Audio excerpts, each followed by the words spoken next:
부와 행운을 끌어당기는 힘, 더 해빙. 이서윤, 홍주연 지음, 수호서재 출판사. 누구나 부자가 될 수 있다. 누구든 해빙을 할 수 있다는 말씀은 해빙을 하면 누구나 부자가 될 수 있다는 걸까요? 진짜로 궁금했던 것은 따로 있었다. 해빙을 하면 나도 부자가 될 수 있을까? 들떠있는 내 목소리를 듣고 서윤도 내가 무얼 궁금해하는지 짐작한 듯했다. 서윤은 따뜻한 눈빛을 보내며 말했다. 지난 30년 동안 10만 명의 데이터를 시계열적으로 분석했어요. 부자에서 가난한 사람까지 모두 살폈죠. 이 중 빈손으로 태어나서 자신의 힘으로 부를 이룬 사람들에게 주목했어요. 분석 결과 그 사람들 중 높은 IQ나 특별한 재능, 뛰어난 창의성을 가진 사람은 소수에 지나지 않았어요. 서윤이 차분하게 설명을 이어갔다. 결론적으로 말씀드리자면 대부분의 사람들은 300만 달러에서 700만 달러의 재산을 가질 수 있는 운이 있어요. 물론 모든 사람들이 빌 게이츠 같은 슈퍼리치가 될 수 있다고 생각하지는 않아요. 하지만 누구나 사랑받을 자격이 있는 것처럼 누구나 부자가 될 자격을 갖고 태어난 것만은 확실한 사실이죠. 300만에서 700만 달러라니. 나도 모르게 입이 벌어졌다. 생활비와 교육비, 세금과 이자를 내고도 한참 남을 액수였다. 예외가 없다고 했으니 나도 부자가 될 수 있다는 뜻일까? 그렇게 넉넉해지면 어떤 삶을 살 수 있을까? 일단 내가 살고 싶던 동네에 집을 장만하고 몇 년 전부터 꿈만 꾸던 차도 사야지. 아이가 하고 싶어 하는 것, 남들이 좋다고 하는 교육도 다 시킬 것이고, 어디 가서 기죽지 않을 옷과 가방도 사야지. 이번 휴가는 남태평양의 섬으로 떠나볼까? 퍼스트 클래스를 탈 수도 있겠어.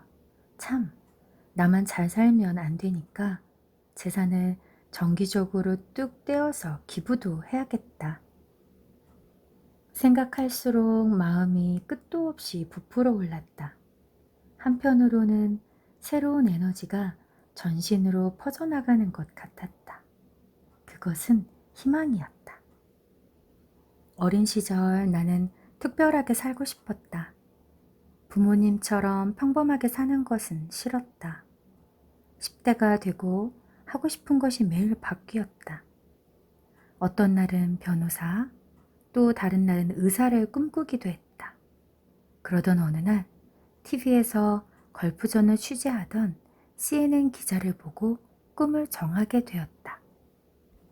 바로 이거야. 나도 기자가 되고 싶어. 내 심장이 뛰기 시작했다. 대학을 졸업한 뒤 나는 신문사에 취직하는 데 성공했다. 어찌 보면 20대 중반의 나이에 꿈을 이룬 것이다. 신문 일면에 실린 합격자 공고를 보는 순간 심장이 터질 듯 했다. 하지만 그걸로 끝이었다. 그 이후로 나는 희망에 설레어 본 적이 없었다. 기자가 되어 사회 구석구석을 살펴볼수록 절망만 커져갔다. 내가 본 세상은 불공평하기만 했다. 물려받은 재산이 없으면 부자가 되기 힘들었다. 가난한 사람들이 더 가난해지는 사이 부를 쌓는 것은 소수의 부자들 뿐이었다. 너무 일찍 세상을 알아버린 걸까? 어느 순간부터 내 심장이 얼어버린 것 같았다. 특별한 삶을 살고 싶다는 꿈은 잊은 지 오래였다. 그런데 서유는 이렇게 말하고 있었다. 부자가 될 수 있다고. 그건 타고난 권리라고. 그 말을 듣는 순간 마음속에서 희망이 솟아나는 것 같았다. 심장이 쿵쾅거리는 소리도 다시 들려왔다.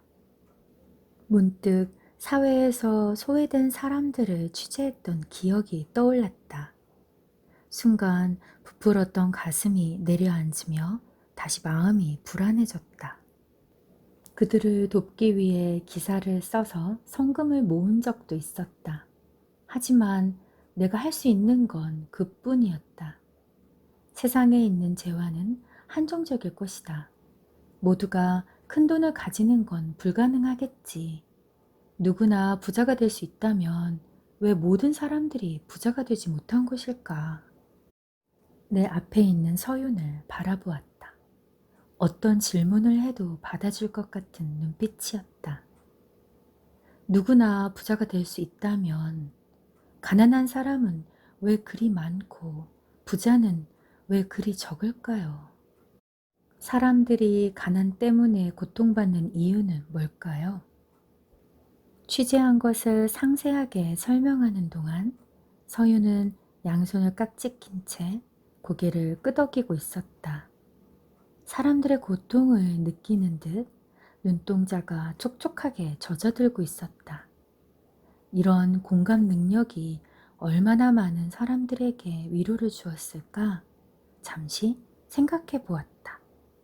마침내 그녀가 입을 열었다. 그래요. 세상에는 가난으로 인한 많은 고통이 존재하죠. 잠깐의 침묵이 지나간 뒤 그녀가 말을 이어갔다. 질문 하나 드려볼게요. 세상에 가난한 운명으로 태어난 사람은 몇 퍼센트 정도일까요? 꽤 많을 것 같아요. 30% 이상 정도요?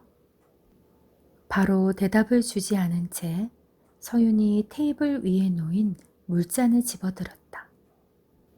이 물잔을 부의 그릇에 비유해보죠. 예를 들어 빌 게이츠는 남들보다 큰 그릇을 갖고 있겠죠. 홍 기자님의 그릇은 그보다 작을 것이 분명해요. 그럼 지금 말씀하신 사람들의 그릇은 어느 정도일까요? 직관적으로 이해가 갔다. 누구에게나 타고난 그릇이 있다는 뜻이었다. 그 그릇을 얼마만큼 채울지는 사람마다 다르겠지. 누구나 300만에서 700만 달러를 가질 수 있다고 하셨으니까요. 조심스럽게 짚어보았다. 가난한 사람들도 그 정도 크기의 그릇을 갖고 있지 않을까요? 맞아요. 잘 이해하셨어요. 돈이 없는 사람들이라고 작은 그릇을 갖고 태어난 것은 아니에요. 물론 빌 게이츠처럼 엄청나게 큰 그릇을 갖고 태어난 사람도 있겠죠. 하지만 대부분의 사람은 300만에서 700만 달러의 재산을 담을 수 있는 그릇을 갖고 있답니다. 안타깝게도 가난한 사람들은 자신의 그릇을 채우지 못하고 있어요. 이 물컵을 보세요. 아무리 컵이 커도 물이 바닥에 찰랑찰랑하게 담겨 있다면 누구든 부족함을 느낄 거예요. 통계적으로 살펴봤을 때 자신의 그릇을 4분의 3만 채워도 누구나 풍요와 만족을 느끼며 살아갈 수 있어요. 물을 더 채우고자 한다면 어떻게 해야 할까요? 꽃이 피어나듯 서윤이 싱그럽게 웃었다. 다양한 방법이 있겠지만 가장 빠르고 효율적인 수단은 해빙이죠. 해빙은 불을 끌어당기는 힘이에요. 같은 노력을 하더라도 더 많은 물을 쉽게 채울 수 있도록 도와주죠. 이 모든 것들은 자신이 갖고 있는 감정만으로 충분히 조절할 수 있어요. 그로스 코트. 누구나 사랑받을 자격이 있는 것처럼 누구나 부자가 될 자격을 갖고 태어났죠. 해빙은 불을 끌어당기는 힘이에요. 같은 노력을 하더라도 더 많은 물을 쉽게 채울 수 있도록 도와주죠. 이 모든 것들은 자신이 갖고 있는 감정만으로 충분히 조절할 수 있어요. 돈을 끌어당기는 힘. 평소 궁금했던 질문이 떠올랐다. 보통 새벽 4-5시쯤 메일을 보내시던데요. 그 새벽에 일을 하시는지요? 혼자 있는 자유에 푹 빠질 수 있는 시간이죠. 일하기보다 명상과 사색, 연구를 해요. 부자들의 사례를 분석하고 해핑의 비밀을 알아낸 것도 그 시간이 준 선물이죠. 서윤이 부드럽게 대답했다. 고요한 새벽녘, 자신과 대화를 나누는 서윤의 모습이 그려졌다. 고요함 속에서 깊은 사유와 날카로운 통찰이 차오를 것이다. 나같이 평범한 이가 따라갈 수 없는 어떤 경지에 그녀가 가 있는 것처럼 느껴졌다. 하지만 그녀는 자신이 어렵게 얻은 지혜를 아낌없이 베풀어주고 있었다. 전날 들려준 이야기가 생각났다. 누구나 자신만의 부의 그릇을 갖고 태어났다는 설명이었다. 문득 궁금해졌다. 진짜 부자는 그 그릇을 얼마나 채우게 될까? 내 질문을 듣고 서윤이 답해 주었다. 진짜 부자는 적어도 70%에서 80%, 드물게는 100%까지 채우죠. 그럼 평균적인 소득을 가진 보통의 사람들은요? 우리는 그 그릇을 얼마큼 채우죠? 어느 정도 채울 것으로 보세요? 글쎄요, 절반 정도요? 그래, 못해도 절반은 채우겠지. 합리적인 추론이 아니라 희망이 섞인 대답이었다. 신이 준 선물을 절반도 쓰지 못한다면 너무 억울할 것 같았다. 그런데 아무리 계산을 해봐도 숫자가 맞지 않았다. 하지만 생각해보니 절반이 안 되겠네요. 누구나 300만에서 700만 달러를 가질 수 있다면 적어도 100만에서 300만 달러는 갖고 있어야 할 텐데요. 고개를 갸우뚱하며 돌아보니 묵묵히 강 너머를 바라보는 서윤의 뒷모습이 보였다. 안타깝게도 3분의 2 이상이 그릇의 10%에서 20%만을 채우고 생을 마감하죠. 충격적이었다. 겨우 10%만 채우고 인생을 끝맺는다니 울고 싶은 마음이었다. 아, 좀 불공평해요. 절약하고 인내하며 얼마나 열심히 노력하는데 겨우 그릇의 바닥만 찰랑찰랑 채운다니요. 우리가 아등바등하는 동안 진짜 부자는 기쁘게 돈을 쓰고 인생을 즐길 것 아니에요. 맞아요. 부자가 아닌 사람들 중 부자보다 더 열심히 사는 사람들도 많아요. 부자가 되는지 여부는 노력과 정비례하는 것이 아니에요. 진짜 부자들은 같은 노력을 투입해도 돈을 더 많이 끌어당기는 방법을 알죠. 즉, 효율성의 문제란 거예요. MBA 2학년 과정에 다닐 때였다. 나는 노트를 달달 외우며 국제경제학 시험을 준비하고 있었다. 그런데 시험지를 받아들자 눈앞이 캄캄해졌다. 풀 수 있는 문제가 별로 없었던 것이다. 결국 그 시험에서 나는 꼴등을 하고 말았다. 개념을 제대로 이해하지도 않고 잘못된 방법으로 공부한 탓이었다. 부자가 되는 일도 그것과 비슷할 것 같았다. 잘못된 길을 고른 사람은 아무리 열심히 해도 C나 F를 받을 것이다. 반면 똑같은 노력을 쏟아도 쉽고 빠른 길을 선택했다면 A 학점을 받을 수 있겠지. 자전거 한 대가 벨소리로 울리며 지나갔다. 흰 티셔츠와 청바지를 입은 여학생이 금발을 휘날리며 경쾌하게 페달을 밟고 있었다. 잠시 생각을 놓고 그 모습을 바라보고 있을 때 서윤이 나를 보고 질문을 던졌다. 자전거 타는 것 좋아하세요? 그럼요. 어릴 적부터 많이 탔죠. 자전거를 탈 때 발목의 각도에 따라 페달에 받는 힘이 다르다는 것을 경험한 적 있으세요? 아까 그 여학생을 쳐다봤다.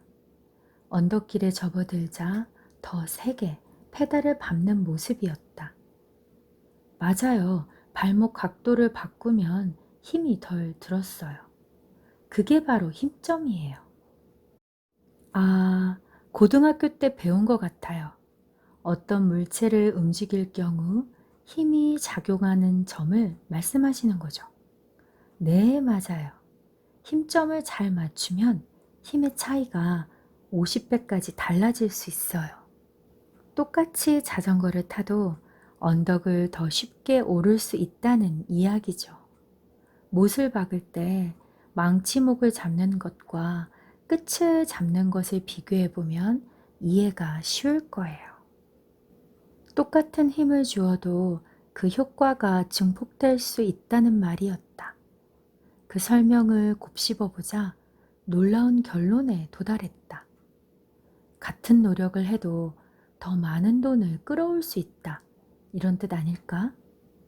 힘점이 존재하는 것처럼 효율적으로 부자가 되는 방법도 있다는 말씀이시네요. 그건 진짜 부자들이 알고 있는 비밀, 해빙이 아닐까요? 서윤이 기분 좋게 대답했다. 역시 이해가 빠르시네요. 맞아요. 해빙은 자신에게 맞는 힘점을 저절로 찾아갈 수 있도록 도와주죠. 최소한의 노력으로 최대한의 효율을 낼 수 있는 시스템이 구축되는 거예요. 크로스 코트. 해빙은 단돈 1달러라도 지금 나에게 돈이 있다는 것에 집중하는 데서 시작해요. 낭비는 해빙이 아니에요. 자신이 진정으로 원하는 것을 찾으세요. 지금의 상황을 벗어나 더 높은 곳으로 끌어줄 열쇠는 사실 우리 안에 있어요. 그 답은 바로 감정이에요. 감정이란 우리가 태어날 때 우주에게 선물 받은 에너지죠. 우리의 미래는 밀가루 반죽과 같아요. 다양한 가능성으로 존재하죠. 우리가 관찰하고 인식하고 느끼는 에너지가 반죽의 모양을 형성하는 거예요. 그리고 완성된 반죽이 굳으면 우리 앞에 현실이 되죠. 다시 말해, 쿠키를 어떤 모양으로 빚고 구워낼지는 우리 손에 달려있다는 말이에요. 우리는 자신을 둘러싼 세계를 스스로 바꿔갈 수 있어요. 미래를 창조할 수 있는 에너지를 가진 존재니까요. 해빙은 우리 자신이 진정으로 원하는 것을 한껏 누리도록 해주죠. 우리는 내면의 목소리를 따라갈 때 가장 자연스러움과 편안함을 느낄 수 있어요. 처음에는 조금 익숙하지 않을 수 있어요. 하지만 해빙을 하며 지속적으로 시선을 자신의 내면에 두세요. 그러면 마음속 작은 편안함, 작은 온기가 점점 더 분명한 느낌으로 커질 거예요. 해빙의 핵심은 편안함이죠. 진정한 편안함이란 내 영혼이 원하는 것과 행동이 일치될 때 느껴지는 감정이에요. 흘러가는 물 위에 떠 있으면서 자연스럽게 몸을 맡기는 느낌이죠. 이 감정이 바로 우리를 부자로 이끌어주는 신호예요. 물컵이 갈팡질팡 흔들리는데 재물이 온전히 담겨 있을 리 없죠. 마음이 편안할 때 그 안에 물도 차분하게 머무르는 법이에요. 부자여서 마음이 편안한 것이 아니라 돈에 대해 가지고 있는 편안한 마음이 그들을 부자로 이끌었죠. 행운은 효율성과 상통하는 개념이에요. 노력에 비해 쉽고 빠르게 원하는 걸 얻는 거죠. 행운은 우리의 노력에 곱셈이 되는 것이지 덧셈이 되는 것은 아니에요. 노력이 0이면 거기에 아무리 행운을 곱해도 결과는 0이에요. 아무것도 얻을 수 없다는 말이에요. 부자들은 무의식에 돈이 있음을 입력하죠. 우리 뇌는 어떤 명령을 입력하느냐에 따라 그에 맞는 운의 흐름을 선택하게 되거든요. 과거를 정의하는 것은 현재예요. 지금 깨달음을 얻는 데 도움이 되었다면 그 과거는 가치 있는 재산이 된 셈이에요. 게다가 감사함은 더 큰 행운을 불러들이곤 하죠. 행운의 과학은 성공해서 행복하기보다 행복해서 성공하기를 가르치거든요. 해빙은 우리의 렌즈를 없음에서 있음으로 바꾸는 방법이에요. 있음에 주의를 기울일 때 당신을 둘러싼 세계는 다르게 인식될 거예요. 없음의 세상에서 있음의 세상으로. 돈을 편안하고 기분 좋게 느끼면 나와 우주가 편안한 주파수로 연결돼요. 우주는 내 감정 에너지를 수신한 뒤 편안한 내 모습 그대로를 거울처럼 비춰서 내 경제 생활이 편안해지도록 해주죠. 우리 마음 속에는 두 개의 자석이 있는 거예요. 불안과 긴장의 자석은 돈을 밀어내고 기쁨과 편안함의 자석은 돈을 끌어당기죠. 지속적으로 해빙을 실천할수록 내 마음에 탄탄한 근육을 키워가게 되죠. 이 근육이 단련되면서 점점 기쁨과 편안함을 쉽게 또 더 크게 느낄 수 있게 되는 거랍니다. 동시에 불안과 걱정은 점점 사라지게 되지요. 감정이란 현실을 변화시키는 힘을 가진 귀중한 에너지예요. 게다가 감정 에너지는 생명력과 연결되어 있죠. 어떤 인공지능도 표현을 모방할 뿐 실제적인 감정 에너지를 가질 수는 없어요. 감정을 잘 활용한다면 부를 가져다주는 원천이 될 수 있어요. 자신의 상황을 바꿀 수 있는 열쇠는 생각이 아닌 감정이에요. 그동안 과학기술의 발달로 우리는 이성의 힘을 맹신해 왔죠. 하지만 이성이 지배하는 사회에 부속품이 되지 않으면서 주체적으로 더 나은 미래를 열 수 있는 비밀은 바로 느낌에 있답니다. 자신의 느낌으로 불을 창조하는 것, 그것이 바로 해빙이죠.